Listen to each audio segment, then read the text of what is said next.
सबको क्षमा कर दो। कोई अज्ञान में, कोई ज्ञान से कुछ भी कुछ करे, क्षमा कर दो, जिससे आपको तकलीफ नहीं होगी। क्योंकि क्षमा करिए या न करिए, आप करते क्या, कुछ भी नहीं। पर जब आप क्षमा नहीं करते हैं तब आप अपने को सताते हैं और तंग करते हैं। और जिस आदमी ने आपको दुख दिया, तकलीफ दी, हो तो मजे में बैठा है। तो इस तरह से आप देखें कि कोई ऐसी बात हो और उसे आप क्षमा करने की आदत डाल दें। दूसरी बात जो कही है उन्होंने कि तुम आत्मा हो, इस आत्मा को जानो। आत्मा को तो कोई छू नहीं सकता, नष्ट नहीं कर सकता, उसको सता नहीं सकता। अगर आप वो आत्मा स्वरूप है तो उसमें रममाण होना चाहिए। लेकिन इस आत्मा तत्व को प्राप्त करने के लिए आप जानते हैं कि कुंडलिनी का जागरण होना जरूरी है। और कुंडलिनी के जागरण के बाद उसमें स्थित होना पड़ता है, उसमें बैठना पड़ता है। जब तक आप उसमें स्थित नहीं होंगे तब तक आप छोटी छोटी बातों में उलझे रहेंगे। तो अपने में समाना आना चाहिए, अपने ही अंदर समाना चाहिए। अपने अंदर जब आप समाने लग जाएंगे तो आपके अंदर एक नितांत शांति प्राप्त हो और आप विचलित नहीं होंगे। इस शांति के दायरे में जब आप रहेंगे तो आपको आश्चर्य होगा कि आप जो छोटी छोटी चीजों के लिए हर समय परेशान रहते थे वो नहीं रहे। आत्मा के आनंद में आप डूबे रहेंगे। इस आत्मा को प्राप्त करने के लिए मैंने कहा कि कुंडलिनी का जागरण अत्यावश्यक है, उसके बगैर हो नहीं सकता। पर होने पर भी, जागरण होने पर भी लोग भटकते रहते, तो भी वो गहन नहीं आते। तो केंद्र बिंदु अगर आपका आ गया है और उसके और लक्ष्य करके अगर आप देखें तो आप समझ जाएंगे ये आज्ञा चक्र आपको घुमा रहा है। इस आज्ञा चक्र की वजह से आप चक्करों में पड़े हुए, विचारों के चक्करों में पड़े हुए, नाना तरह की उपाधियां इससे लग रही। पर जब इस आज्ञा चक्र को आप लांघ जाएंगे, इससे परे आप चले जाएंगे, तब आप में ये जो व्यथा है ये खत्म हो जाएगी। इसलिए आज्ञा चक्र का महात्म्य माना जाता है। यहां तक कि बाइबल में लिखा हुआ है कि जो आदमी माथे पे टीका लगाकर आएगा वो बचेगा। लिखा है साहब, वो सहयोगी होंगे। और कौन होगा?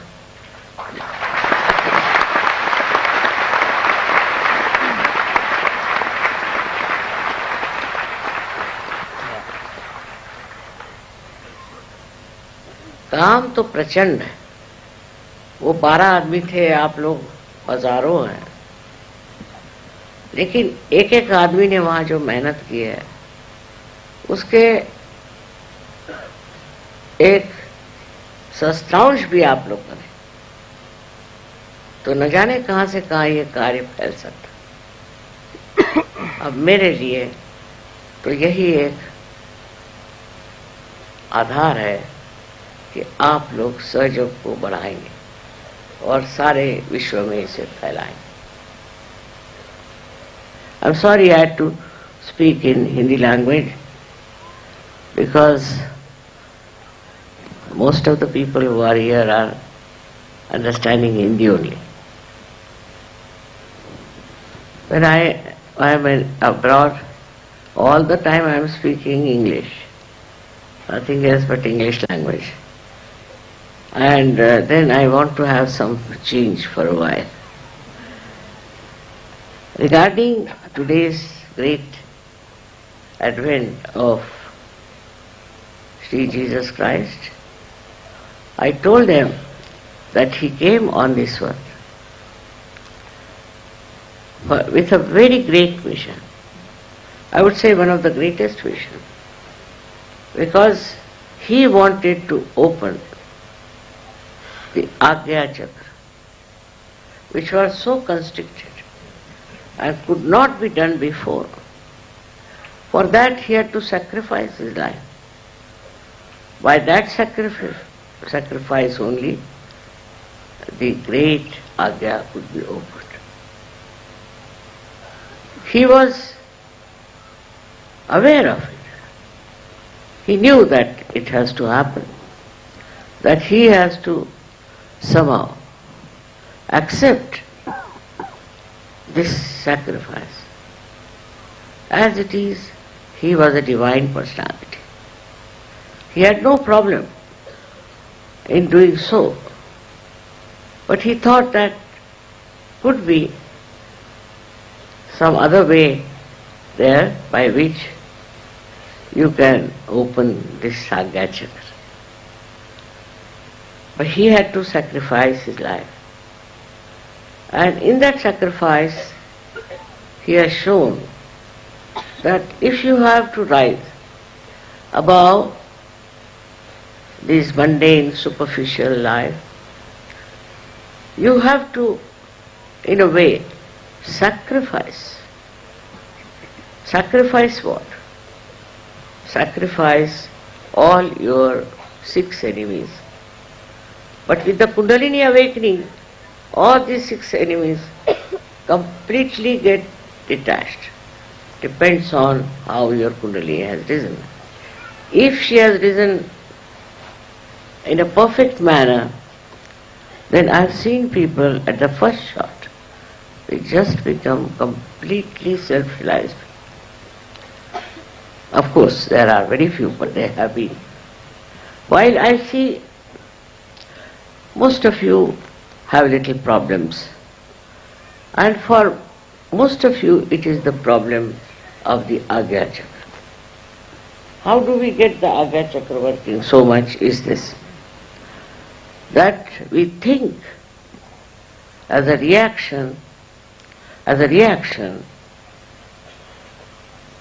to anything outside.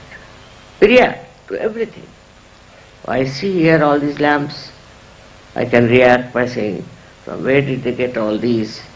How much it must have cost? Where are they kept all the year round? All kinds of things. I can react. This reaction comes from our conditioning or from our ego. Egoistical people are extremely sensitive. If you give them, say, something that they think is not very dignified, they can feel hurt. They can feel hurt for anything, because they have a consciousness that they are something special, something higher people, and one should behave with them when they are dealing with anyone. And that's how they get absolutely disturbed if they find anybody in any way degrading them. This comes from ego. Ego is a part and parcel of the Sangha movement. And the second one is your conditioning. Now you have a conditioning. Say you are an Indian. Now the conditioning is that a person who comes to meet you should touch your feet, supposing. That's your relationship. And the person doesn't touch your feet, then you are angry. Anything like that, which is your conditioning, gives you an idea that you are being insulted or in any way you have not been respected, then you feel bad. The other reactions of ego are like this. As I said, I see those lamps and I can say, why not I have it? Or if I have them, why will I give it to anyone? Ego reactions are there, or conditioning reactions are there. These two were to be finished, and that was done by the sacrifice of the life of Christ. Christ himself was a divine person. And a divine person is like the sea, because it remains at the 0 point, at the lowest point. It does all work from that point. It will make clouds, it will make rain, and when all the rivers are in space, they'll run into the sea. Because the sea remains at the lower point. So humility is one of the criteria of a Sahaja Yoga. A person who doesn't have humility cannot be called Sahaja Yogi. I have seen even Sahaja Yogis get very angry. Sometimes start shouting and getting angry and misbehaving. That's the sign that he is not yet a Sahaja Yogi. He has to still mature. So, this humility of a person will give you more stationary, I would say, more permanent state by which you will not react. You will not react. You look at anything, you react. But then you don't react, you just watch.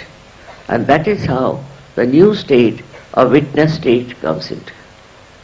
When you become the witness, you are just watching, not reacting, not thinking about it, but you are in the present. And in the present you just watch and really enjoy it. The enjoyment of all the creation is not within your mind when you are thinking. And when you are not thinking, the whole enjoyment of the beauty of all this creation reflects in you and gives you tremendous joy and peace.